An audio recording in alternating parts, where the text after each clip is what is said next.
নমস্কার বন্ধুরা, আশা করি তোমরাও ভালো আছো, আমিও ভালো আছি। আর আজকে আমাদের একটা অষ্টম প্রহর বাড়ি নিমন্ত্রণ আছে, আজকে মৎস্য হচ্ছে, ওখানে যাব। আর ওখানে গিয়ে তোমাদের সব কিছু দেখাবো।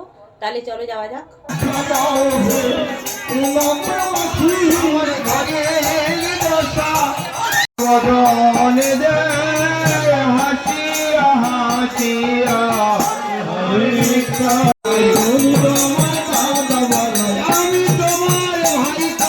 তুমি তো আমার দাদা বলা